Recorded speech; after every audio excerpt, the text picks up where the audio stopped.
Live marathon ये class रहेगी हमारी, और कुछ इम्पॉर्टेंट चीज़ें हैं जो ऑलरेडी मैं कवर करना चाहती थी, किस तरीके से जो आप लोगों के लिए कंफर्टेबल हो, तो आप लोगों को कवर अप करना है। स्टार्टिंग से हम क्लास कंटिन्यू करेंगे। सो आप लोग मुझे सुन पा रहे हैं अच्छे से, ये बता दीजिए बिल्कुल। और आज की क्लास में सब कुछ आप लोगों को अच्छे से नज़र आ रहा है या नहीं आ रहा है वो भी बता दीजिए। एक एक चीज के बारे में जिससे ज्यादा क्वेश्चंस आते हैं, जिस पॉइंट से ज्यादा क्वेश्चंस आते हैं उनको हम कवर करेंगे। और एनसीईआरटी के क्वेश्चंस होंगे, याद रखेंगे एनसीईआरटी के क्वेश्चन है ये, तो आप लोग ध्यान रखेंगे। एक एक चीज को बारीकी से यहाँ पर मैंने निकाला है, एक एक चीज को जो भी ऑलरेडी प्रीवियस ईयर के क्वेश्चंस में से पूछे गए हैं उन सबको कवर अप किया है। तो जो कैंडिडेट्स यहाँ पर आ चुके हैं सो प्लीज अपना नेम यहाँ पर कंटिन्यू कर दें, यहाँ पर बता दें कि कौन कौन आ चुका है। यहाँ पर बहुत सारे कैंडिडेट्स साथ नजर आ रहे हैं। हाँ, चलिए स्टार्ट करेंगे। फर्स्ट ऑफ ऑल आप लोगों के सामने पॉइंट लिखा हुआ है मैंने, कोआ। कोआ यानी कि क्रो, एक बर्ड है हमारा, नॉर्मली आप लोगों को पता है। तो क्रो के बारे में, कोए के बारे में आप लोगों को कौन कौन सी चीजें नहीं पता है या पता है तो उनको क्लियर कर लेते हैं, ठीक है। तो सबसे पहला है हमारा कोआ, पेड़ की ऊंची डाल पर घोंसला बनाता है, ठीक है। पॉइंट याद रखेंगे, वन लाइनर क्वेश्चंस है एनसीईआरटी के, तो याद रखेंगे। पॉइंट वाइज आप लोगों को एक एक चीज लर्न करनी है। यहाँ पर मैं आप लोगों को रट्टाफिकेशन नहीं करवा रही हूँ, एक एक चीज को समझते हुए चलेंगे हम। यहाँ पर कॉन्सेप्ट्स को क्लियर करते हुए चलेंगे। कौन से बर्ड से रिलेटेड, यहाँ पर 4 से 5 बर्ड आएंगे। बर्ड के बाद हमारे कुछ एलिफेंट से रिलेटेड क्वेश्चन है, और ट्री से रिलेटेड क्वेश्चन है, प्लांट से रिलेटेड क्वेश्चन है, उन सभी को पूछा जाता है। तो उसके अकॉर्डिंग कवर अप कर रहे हैं हम, ठीक है। तो फर्स्ट है आप लोगों के सामने क्रो के बारे में। देखिए, पेड़ की ऊंची डाल पर घोंसला बनाता है, इसके घोंसले में लोहे की तार और लकड़ी की शाखाएं होती हैं। तो ये नॉर्मली तो वैसे तो हर किसी को पता है कि कौवा घोंसला बनाता है, तो बट कुछ जो मेन चीजें हैं वो नहीं पता होता, क्योंकि कई बार क्या हो जाता है स्टेटमेंट वाइज क्वेश्चन पूछ लिया जाता है और स्टेटमेंट्स में ये लिखा आ जाता है कि लोहे की तार होती है या नहीं, लकड़ी की शाखाएं होती हैं, तिनके होते हैं, इस तरीके से। तो वहां पर हमारे जो मार्क्स हैं वो लेस हो जाते हैं। तो ये आप लोगों को याद रखना है कोए के बारे में। ये पॉइंट अच्छे से क्लियर हो गया होगा मेरे हिसाब से, ठीक है। अब चलते हैं अपने नेक्स्ट पॉइंट की ओर। नेक्स्ट है हमारी गौरैया। गौरैया एक बर्ड है और फीमेल बर्ड है ये। तो आमतौर पर यह घर में घोंसला बनाती है, इसकी लाइन याद रखनी है। आमतौर पर ये घर में घोंसला बनाती है, ठीक है। तो ये आप लोगों को याद रखनी है इससे रिलेटेड। अमेजिंग, ठीक है। और आई थिंक सभी यहाँ पर अवेलेबल है, सो बता दीजिए और कंटिन्यू कीजिए। ये पॉइंट आप लोगों को क्लियर हो गया गौरैया वाला कि ये घर में घोंसला बनाती है, और यहाँ पर हमने ये क्लियर कर लिया है। अगर क्वेश्चन आ जाता है गौरैया कहाँ पर, क्योंकि ऑप्शंस में क्या दे सकता है वो कुछ भी नहीं पता।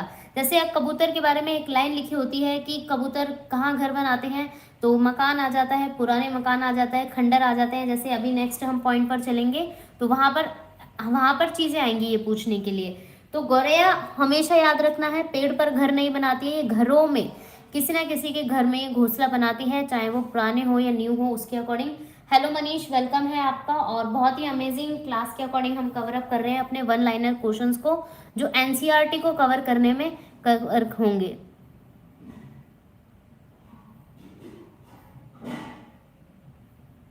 हाँ बिल्कुल, ट्रिक यहाँ पर आप बना सकते हैं। अमेजिंग ट्रिक बनाई है सुमित आपने कि गोरे लोग घर में घुसे रहते हैं, यानी कि गोरेया। बिल्कुल अमेजिंग है। चलिए नेक्स्ट है हमारे सामने कबूतर। कबूतर, अभी मैंने कबूतर के बारे में बोला कि जो कबूतर हैं, जो पिजन्स होते हैं उसके अकॉर्डिंग, तो वो कैसे कवर अप करनी है। हेलो करण, वेलकम है आपका, और कंटिन्यू कीजिए। तो यहाँ पर हम थर्ड, हमारा जो नॉर्मली पिजन बोलते हैं कबूतर, इट मीन्स कबूतर कहाँ पर घोंसला बनाते हैं, तो पुराने मकान और खंडरों में घोंसला बनाते हैं, ठीक है। तो ये भी पॉइंट याद रखेंगे। हालांकि अब तो आप लोगों को कहीं ना कहीं किसी ना किसी के घर में कबूतर मिल ही जाते हैं, बहुत सारी ऐसी जगह होती हैं और वो बना लेते हैं, मतलब छत पर भी आप लोगों ने देखा होगा। बट जो घोंसला बनाने वाली लाइन है वो याद रखनी है, क्योंकि क्वेश्चंस इस तरीके से ज्यादातर घोंसलों जो नेस्ट है उसके बारे में पूछा जाता है। तो कबूतर क्या करते हैं, पुराने मकान के अकॉर्डिंग और खंडरों में घोंसला बनाते हैं, ठीक है। तो ये क्लियर हो गया सभी को। हाँ, तो जो भी कैंडिडेट्स एक्टिव हैं सो प्लीज मुझे अपना पॉजिटिव फीडबैक देने के लिए लाइक इट जरूर कर दीजिए, क्योंकि मुझे आप लोगों के लाइक इट की बहुत जरूरत है। Thank you so much Manish. अब चलते हैं हम अपने नेक्स्ट हाँ, नेक्स्ट बर्ड की ओर। नेक्स्ट है हमारे सामने बसंत गौरी। बसंत गौरी ये एक बर्ड है, फीमेल बर्ड है ये। और ये ज़्यादातर देखिए यहाँ पर इसका क्या रखा है, नॉर्मली क्या पॉइंट बताया है, पेड़ के तने में छेद करके या छेद बनाकर उसमें अंडे रखती है। तो ये पॉइंट, ये लाइन आप लोगों को लर्न रखनी है इससे रिलेटेड, कि पेड़ के जो पेड़ होता है नॉर्मली, जो पेड़ का तना होता है, जो नॉर्मली उसकी जो स्टेम होती है उसमें छेद करती है, होल बनाती है, और होल के अकॉर्डिंग वो क्या करती है, उसके अंदर एग रखती है। तो ये पॉइंट आप लोगों को वसंत गौरी से रिलेटेड याद रखना है। ठीक है, चलिए नेक्स्ट क्वेश्चन की ओर, मतलब नेक्स्ट लाइन की ओर। दर्जिन चिड़िया। दर्जिन चिड़िया, वैसे मैं भी खुद ही फर्स्ट टाइम इसका नाम सुन रही हूँ, दर्जिन चिड़िया। और दर्जिन चिड़िया एक्चुअल में देखा जाए तो यहाँ पर क्या है, अगर आई थिंक इसे नुकीली चोंच होती है इसकी, ये अपनी नुकीली चोंच से पत्तों की या सॉरी पत्तों को सी लेती है और फिर उसके बीच में से जो थैली बनती है उसमें अंडे देने के लिए उसे तैयार करती है। तो ये लाइन आप लोगों को दर्जन चिड़िया से रिलेटेड याद रखनी है कि यह अपनी नुकीली चोंच से पत्तों को सी लेती है, फिर उसके बीच बनी थैली को अंडे के लिए तैयार रखती है। किसके बारे में बात की जा रही है, दर्जन चिड़िया के बारे में। और आई थिंक मैंने तो फर्स्ट टाइम नाम सुना है दर्जन चिड़िया। अमृता वेलकम है आपका, और कंटिन्यू कीजिए क्लास। आप लोग भी अपने डाउट्स क्लियर कर सकते हैं, कुछ एक्स्ट्रा चीजें बोलना चाहें, बताना चाहें तो वो भी कर सकते हैं। ऐसा नहीं है कि यहाँ पर सिर्फ क्लास ही चल रही है और सिर्फ थियोरटिकल हम पढ़ते जा रहे हैं और समझते जा रहे हैं, सुनते जा रहे हैं, नहीं। आप लोगों को अगर डाउट लगता है या कोई बात अच्छी लग रही है या आप कहना चाहते हैं तो वो भी आप लोग यहाँ पर कंटिन्यू कर सकते हैं। मैं एज अ स्ट्रिक्ट टीचर नहीं हूँ, जो आप लोगों ने देखा होगा आपकी लाइफ में कोई ना कोई रहा होगा उसके अकॉर्डिंग। ठीक है, तो यहाँ पर 5 हमने जो अभी तक बर्ड्स हैं उनको कवर अप कर लिया है, और आई थिंक इसमें अभी तक किसी को कोई दिक्कत तो नहीं आई होगी मेरे हिसाब से। और जो कैंडिडेट्स यहाँ पर अवेलेबल हैं तो वो अपना कंटिन्यू कीजिए। मनु है यहाँ पर, अमृता, और हाँ बहुत ही अमेजिंग। चलिए नेक्स्ट चलते हैं हम अपने शक्करखोर। शक्करखोर मुझे नहीं पता कि कौन है, नॉर्मली यहाँ पर किसी बर्ड के बारे में ही होगा, ये क्लियर नहीं है आई थिंक, मुझे पहले क्लियर करना चाहिए था, ये मेरी मिस्टेक हो गई यहाँ पर। बाकी सभी चीज़ों के बारे में पता था, शक्करखोर मुझे क्लियर नहीं है कि एक्चुअल में है क्या। चलिए ऐसा करती हूँ, मैं आप लोगों को क्वेश्चन दे देती हूँ इसे, हालांकि मैं कल आप लोगों को रिपीट करवा दूंगी जब एनसीईआरटी के हम न्यू मतलब सीरीज नेक्स्ट सीरीज लेंगे तो वहाँ पर मैं क्लियर करवा दूंगी शक्करखोर कौन होता है। जब तक आप लोगों को क्या करना है, कमेंट सेक्शन में बताना है ऑफलाइन क्लास में कि शक्करखोर फीमेल है, मेल है, और किस तरीके का बर्ड है, ये आप लोगों को खुद सेल्फ पता करना है। ठीक है, अब चलते हैं शक्करखोर के बारे में। किसी छोटे पेड़ या झाड़ी पर लटका हुआ घोंसला बनाते हैं। हाँ, ये चीज़ तो मैंने देखी है कई बार, मतलब पिक्चर्स में भी देखी है, इमेजेस वगैरह होती है उसमें देखी है कि जो इस तरीके का एक घोंसला बनाते हैं जो लटका हुआ होता है, थोड़ा सा मतलब हैंगिंग टाइप में होता है। तो हाँ, आप लोगों का गृह कार्य जिसे बोल सकते हैं, होमवर्क, बिल्कुल अमेजिंग। हाँ, तो उसके लिए है शक्करखोर को आप लोगों को बताना है और इसके बारे में बात याद रखेंगे। किसी छोटे पेड़ या झाड़ी पर लटका हुआ घोंसला बनाता है, यानी कि हैंगिंग जो नेस्ट होता है उसके अकॉर्डिंग ही अपना घोंसला कंटिन्यू करता है। ठीक है, क्लियर है सभी को यहाँ तक? हमने 6 पॉइंट कवर कर लिए हैं। किसी को किसी पॉइंट में कोई दिक्कत आई है बताइए। आप लोगों के लिए ये सारी की सारी चीजें एनसीईआरटी बुक में से, जो 5th क्लास की एनसीईआरटी बुक है उसमें से फाइंड करके मैंने ये पूरी थियोरटिकल सारी चीजें लिखी हुई हैं, और मॉर्निंग में ये पूरा काम कंप्लीट किया था आप लोगों के लिए। फिर ट्रिक की क्लास के लिए मैंने कंटेंट कंटिन्यू किया था। एक ट्रिक आज की क्लास में ट्रिक में 2 से 3 ही कैंडिडेट अवेलेबल थे, बट कोई नहीं, ऑफलाइन आप लोग देख लेते हैं, अच्छी बात है। अब मैं जो नेक्स्ट ट्रिक लेकर आऊंगी उसमें मैं डांस से रिलेटेड ट्रिक लेकर आऊंगी, जहां पर आप लोग जैसे स्टेट वाइज जो डांस फेमस है, क्योंकि ये भी एक पर्टिकुलर कंटेंट ईवीएस में आ जाता है, तो इसको मैं आप नेक्स्ट क्लास में कंटिन्यू कर दूंगी। तो आप लोग कंटिन्यू कीजिए, बस पॉजिटिव फीडबैक देते रहिए अपने लाइक हिट के जरिए, क्योंकि इसकी मुझे बहुत ज़्यादा ज़रूरत है। ठीक है, चलिए स्टार्ट करेंगे अब ना, आगे के पॉइंट्स की ओर बढ़ते हैं। और आई थिंक यहाँ तक तो सभी को क्लियर हो गया होगा, और 6 पॉइंट तक हमारी चीजें क्लियर हो चुकी हैं। अब हम आगे वीवर पक्षी के बारे में, बरगद के पाड़े में। हाँ, अमृता यहाँ पर आपने बोला है कि 6 to 8 की भी तैयारी कराएं। बिल्कुल अमृता, अब की बार जो कंटेंट लेकर आऊंगी मैं, हाँ जैसे गुजरात का गरबा है बिल्कुल ऐसे ही कंटिन्यू करेंगे। बीवर पक्षी के बारे में हाँ 5 जुलाई को ही होगा सीटेट का एग्जाम, क्योंकि देखिए फेक चीजें अभी तक आई थी, मैं भी कंफ्यूज थी इस चीज को लेकर। और चिराव वाला मिजोरम का नृत्य है, हाँ ये वाला आया था सुमित, मैंने देखा है, और ये आई थिंक अभी लास्ट ईयर के पेपर में आया था, जिसके अंदर ये पूछा था चिराव मिजोरम का नृत्य है। और बिहू डांस भी कई बार पूछा जाता है, बिहू का भी आ जाता है, छांझ करके कोई डांस है वो भी आता है। तो ये सारे डांसेस वगैरह हैं, इनकी ट्रिक मैं लेकर आऊंगी, तो उसके लिए आप बेफिक्र रहिए। अब चलते हैं हम अपने 7 पॉइंट की ओर। 7 पॉइंट है हमारे सामने बीवर पक्षी के बारे में। बीवर पक्षी है नर बीवर। इसमें क्या होता है, नर बीवर अपने अपने घोंसले बनाते हैं, मतलब नर जो एज अ मेल होता है वो पक्षी अपना अपना घोंसला बनाता है, और उसमें से जो मादा होती है, जो फीमेल बीवर होती है, उनमें से घोंसला जो उसे अच्छा लगता है वो उसमें अंडे देती है। देखिए क्या एक इंटरेस्टिंग बात यहाँ पर इसकी पता चली है कि यहाँ पर क्या करती है, जो मेल है वो क्या बनाता है, घोंसला बनाता है, ठीक है, और उसमें जो फीमेल है वो क्या करती है, उन घोंसलों में से कोई एक घोंसला सिलेक्ट करती है जो उसे पसंद आता है, और फिर जाके जो उसको सिलेक्टेड उसने किया हुआ है उसमें जाकर वो अंडे देती है मादा बीवर। ठीक है, तो बीवर पक्षी के बारे में आप लोगों को ये लाइन याद रखनी है। ठीक है, क्लियर है सभी को यहाँ तक? नेक्स्ट पॉइंट की ओर चलें। आप लोग मुझे कमेंट करते हुए बात, तो मतलब एक मुझे ऐसा लगना नहीं चाहिए कि मैं अकेले यहाँ पर बोल रही हूँ और आप लोग सिर्फ सुन रहे हैं और कोई कमेंट नहीं कर रहे, ये मुझे थोड़ा सा अजीब सा लगेगा। तो आप लोग प्लीज कमेंट करते रहिए। हाँ बिल्कुल। अब चलते हैं हम अपने बरगद के पेड़ की ओर। हाँ बिल्कुल, बरगद के पेड़ की ओर बात कर रहे हैं। सपना वेलकम है आपका, और कंटिन्यू कीजिए क्लास। बरगद, सभी ने देखा है बरगद का पेड़, और आई थिंक सभी ने देखा होगा अब तक तो।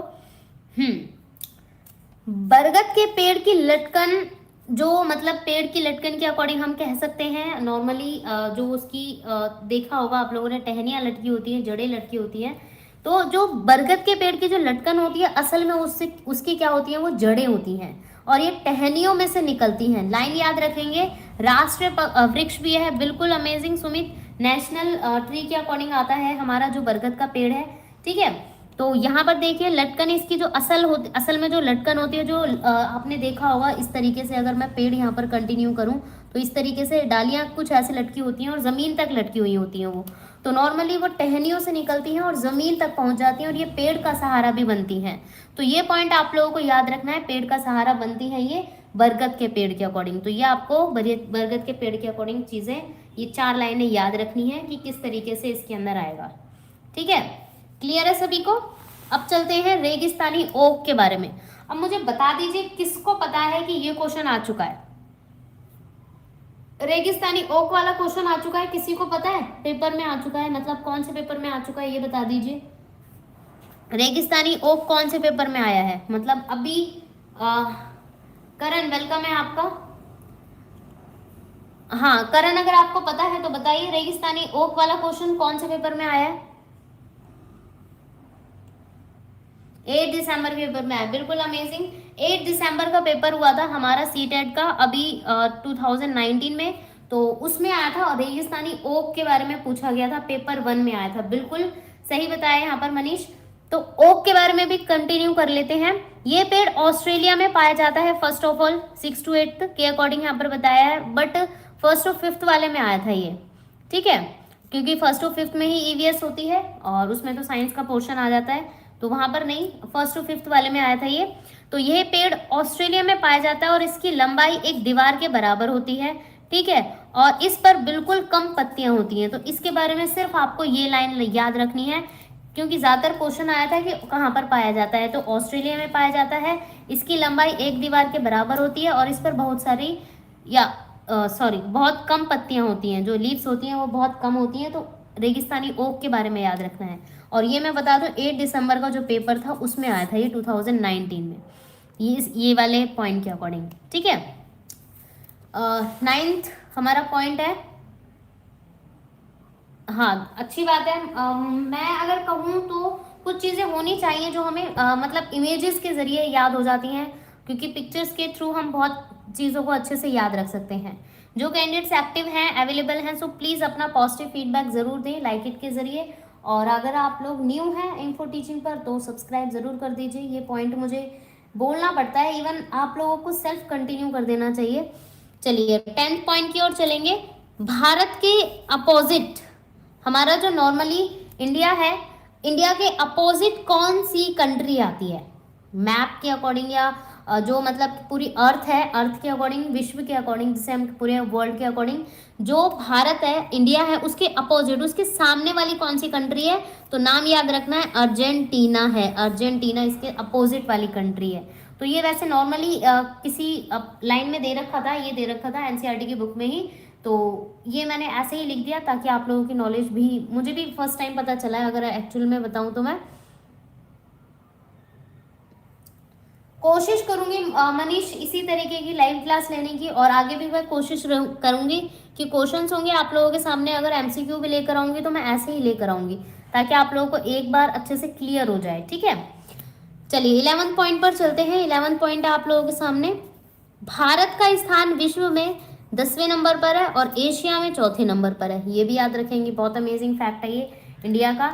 और वर्ल्ड वाइड अगर देखा जाए 10th नंबर पर है, और एशिया वाइड देखा जाए तो ये 4th नंबर पर आता है, ठीक है।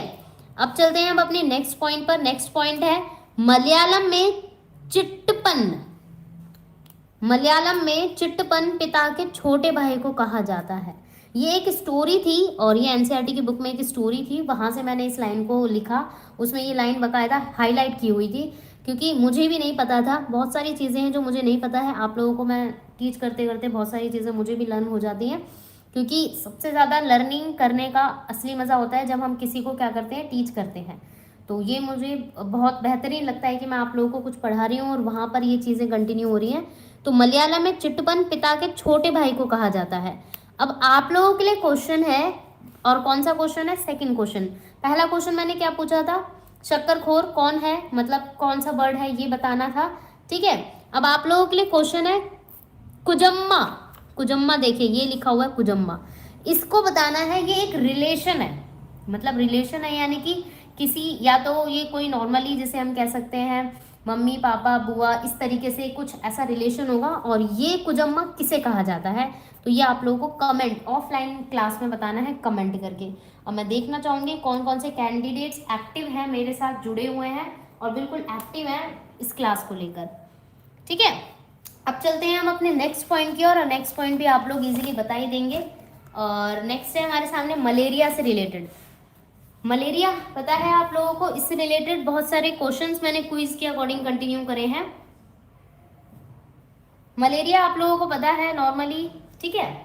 तो क्या याद रखना है मलेरिया से मलेरिया से रिलेटेड? देखिए मलेरिया जो बुखार है नॉर्मली एक फीवर है, जो मादा मच्छर, कौन से मच्छर के? एनोफिलीज के काटने से होता है। एनोफिलीज के काटने से होता है। इस मच्छर में प्लाज्मोडियम नाम का परजीवी होता है, पाया जाता है, और इसका उपचार देखिए सिंकोना पेड़ की छाल से किया जाता है। सिंकोना पेड़ की छाल से। ये क्वेश्चन इतनी बार रिपीटेड है एवरी टेट एग्जाम में, मैंने सीटेट में तो 3 से 4 बार देख लिया इसे, क्योंकि लास्ट से लास्ट ईयर 7 जुलाई और 8 जुलाई के पेपर में भी ये कहीं ना कहीं आया है। इट मीन्स 8 जुलाई के पेपर में तो आया ही है, और उससे पहले भी मैंने 2015 और आई थिंक 11 में तो सीटेट हमारा स्टार्ट हुआ था सीटेट होना, तो उसके बाद 1-2 पेपर में मैंने इसे रिपीट किया है। तो वहां पर मलेरिया से रिलेटेड क्वेश्चन, हाँ ये क्वेश्चन भी आया था, बिल्कुल मनीष ये क्वेश्चन आया था, इसीलिए मैंने यहाँ पर इसे ऐड किया है ताकि आप लोगों को अच्छे से पता चल जाए मलेरिया के बारे में कि इसका उपचार सिंकोना एक पेड़ है उसकी छाल से किया जाता है। इसके अंदर प्लाज्मोडियम नाम का परजीवी होता है, और ये मादा यानी कि फीमेल मच्छर के काटने से होता है, जिसका नाम है एनोफिलीज, ठीक है। बहुत ही इंपॉर्टेंट है ये। चलिए अब नेक्स्ट हमारे नेक्स्ट पॉइंट की ओर। 7th की बुक में है हिंदी में, बिल्कुल अमृता अच्छी बात है अगर 7th की बुक में है, तो इट मीन्स कहीं ना कहीं ये चीजें होती हैं जो इंपॉर्टेंट हो जाती हैं। जरूरी नहीं है कि ये सिर्फ हम अपने रिवीजन के लिए तैयारी कर रहे हैं, मतलब एज अ हम प्रिपरेशन कर रहे हैं तो उसके लिए ये बेनिफिट है। ये हमारे लिए एज अ जीके के अकॉर्डिंग भी है।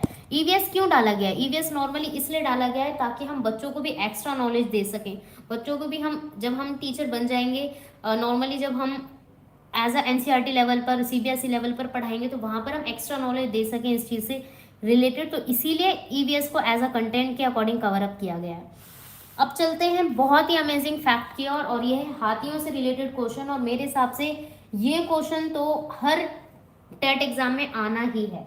इससे रिलेटेड 3 से 4 क्या मिलेंगे आप लोगों को, स्टेटमेंट मिलेंगे, और नीचे ऑप्शन दिए जाते हैं कि कौन कौन सी स्टेटमेंट सही है या नहीं है। इसलिए मैंने इसकी पूरी की पूरी एक पैराग्राफ की स्टोरी यहाँ पर लिख दिया है। और यहाँ पर सुमित ने शेयर किया है कि विश्व हाथी दिवस 12 अगस्त को मनाया जाता है और इसे राष्ट्रीय विरासत पशु भी कहा जाता है। अच्छी बात है। कंटिन्यू किया है। हाँ बिल्कुल, चलिए अब हम कंटिन्यू करते हैं। हाथियों को कीचड़ में खेलना बहुत पसंद है। इसके इनके शरीर को क्या मिलती है, ठंडक मिलती है। हाथियों को जब कीचड़ या पानी में रहते हैं तो हाथियों के झुंड में सबसे बुजुर्ग हथिनी जो झुंड की क्या होती है, नेता होती है, यानी कि लीडर होती है। और हाथी दिन में बहुत कम सोते हैं, यानी कि आराम करते हैं, केवल 2 से 4 घंटे ही आराम करते हैं। एक दिन में जो हाथी है वो 100 किलोग्राम से अधिक पत्ते और झाड़ियों को खा जाता है। तो ये पॉइंट आप लोगों को याद रखनी है, किससे, हाथियों से रिलेटेड, क्योंकि ये सारी की सारी लाइनें हाथियों से रिलेटेड एज अ एक क्वेश्चन बनता है। और आज के टाइम पर अगर मेरे हिसाब से 1 से 2 क्वेश्चन भी हमारे चले गए तो हम पीछे रह जा सकते हैं। तो ये नहीं करना है हमें, ये काम इग्नोर नहीं करना है किसी भी क्वेश्चन को कि हाँ हाँ ये हमें आता है और हमने कर लिया, नहीं, इतना नहीं करना है। तो हाँ, एक रॉन्ग था कि 200 किलोग्राम, हाँ ये वाला पॉइंट था, बिल्कुल अमेजिंग, ये वाला क्वेश्चन बताया था मुझे।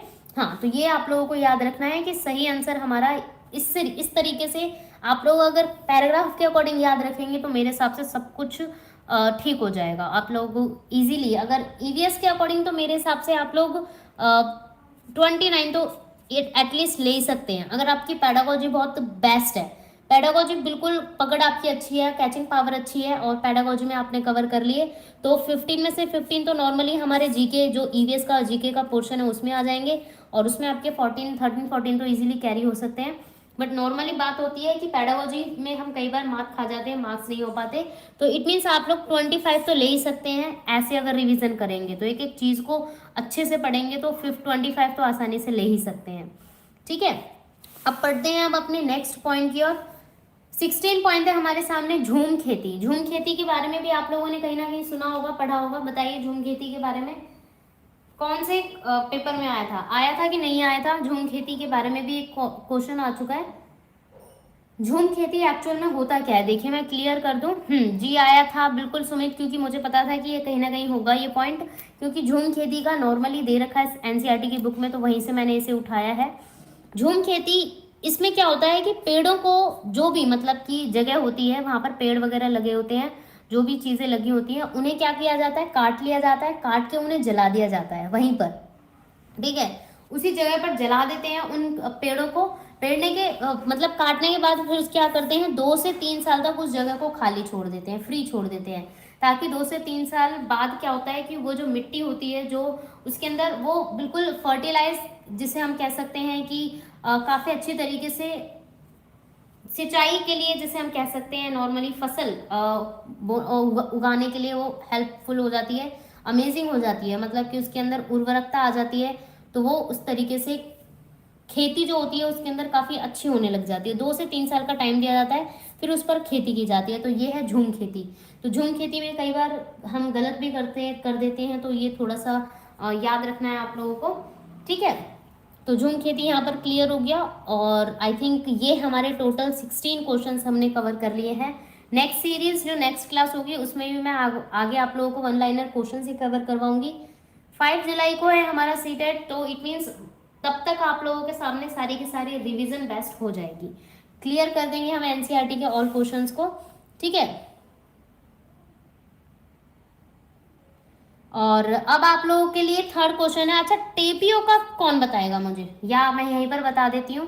टेपियोका के बारे में बताइए अगर किसी को पता है तो, या आप लोग कमेंट करके बताएंगे मुझे बाद में क्लास में।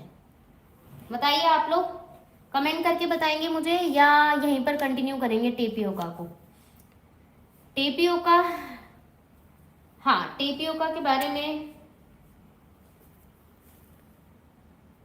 हाँ चलिए होमवर्क दे दिया है बिल्कुल, यहाँ पर करण ने बता दिया है। वैसे चलिए इसे होमवर्क ना देकर, क्योंकि ऑलरेडी मैंने 2 क्वेश्चन, एक मैंने शक्करखोर और एक मैंने कुजम्बा के बारे में बोला है, तो वो आप लोग कमेंट सेक्शन में कर देना। टेपियोका के बारे में बता दूं, केरल की एक क्या है डिश है, केरला में एक डिश बनती है ये टेपियोका, और ये नारियल से बनाई जाती है, नारियल के अकॉर्डिंग, और इसे ब्रेकफास्ट में यूज़ करते हैं। इसमें साबूदाना वगैरह बहुत सारी चीज़ें बना मतलब मिलाकर बनाया जाता है इसे डिश, और मॉर्निंग का ब्रेकफास्ट होता है केरल के लोगों के लिए, और वहाँ का ये फेमस फूड है ये टेपियोका। ठीक है, तो ये याद रखेंगे, ये इस तरीके से टेपियोका होता है, और कई बार तो हमें पता ही नहीं चल पाता है कि एक्चुअल में होता क्या है ये, तो ये इसलिए मैंने थोड़ा सा कवर अप करवाया था ताकि आप लोगों की रिवीजन अच्छी चल सके। ठीक है, तो ये थे आप लोगों के सामने 16 क्वेश्चंस, और होप सो बहुत अमेजिंग क्लास रही हो, और आप लोग ऐसे ही कंटिन्यू करते रहिए। पहले भी मैंने बताया था करण, हाँ, जहाँ पर 4 ऑप्शन आए थे और जहाँ पर ये बताना था कि कौन सी स्टेट के अकॉर्डिंग कौन सा क्वेश्चन सही है। हाँ, तो ये कुछ क्वेश्चंस थे जो मैंने कवर करवाए थे। आप लोगों का पॉजिटिव फीडबैक एंड सपोर्ट चाहिए ताकि मैं ऐसे ही ये क्लासेस कंटिन्यू कर सकूँ, और कल इसी टाइम पर यानी कि 9:30 बजे हम न्यू ट्रिक लेकर जुड़ेंगे। 9:30 बजे आप लोग में से बहुत कम कैंडिडेट्स ज्वाइन हो पाते हैं ट्रिक्स के लिए, तो ये थोड़ा सा एक माइनस पॉइंट है, बट कोई नहीं, मैं कोशिश करूँगी आगे भी बहुत अच्छे तरीके से क्लासेस कंटिन्यू करने की। So keep learning and thanks for watching, और ऐसे ही अपना पॉजिटिव फीडबैक देते रहिए। शेयर ज़रूर करें, सब्सक्राइब ज़रूर कर दें अगर आप न्यू हैं चैनल पर। तो चलिए, कल इसी टाइम पर मिलेंगे एंड कीप लर्निंग। और हाँ, कल के लिए मैं बता दूं, कल हमारा डाउट सेशन का पर्टिकुलर क्लास रहेगी। तो डाउट सेशन में कम्युनिटी बॉक्स में मैंने जाकर एक पोस्ट शेयर की है, कम्युनिटी बॉक्स में जाकर मैंने एक पोस्ट शेयर किया, और वहाँ पर आप लोगों को अपने डाउट्स मेंशन करने हैं, ताकि उन्हीं डाउट्स को मैं यहाँ पर कल पूछ सकूँ। यहाँ पर मतलब ऐसे ही लाइव क्लास होगी, और वहाँ पर मैं साथ के साथ उन डाउट्स को साथ के साथ नेम वाइज लेती जाऊँगी कि हाँ, इस कैंडिडेट ने ये क्वेश्चन पूछा है, तो ये हमारे डाउट इसी तरीके से कंटिन्यू रहेंगे। कल आप लोग इसी टाइम पर मिलेंगे और अमेजिंग क्लास के साथ हम कंटिन्यू करेंगे। ठीक है, सो कीप लर्निंग। आप लोग भी सेल्फ अपनी लर्निंग को कंटिन्यू करते रहिए, और जो भी डाउट्स हैं तो वो भी आप लोग क्लियर कर लीजिए। Thank you and keep learning.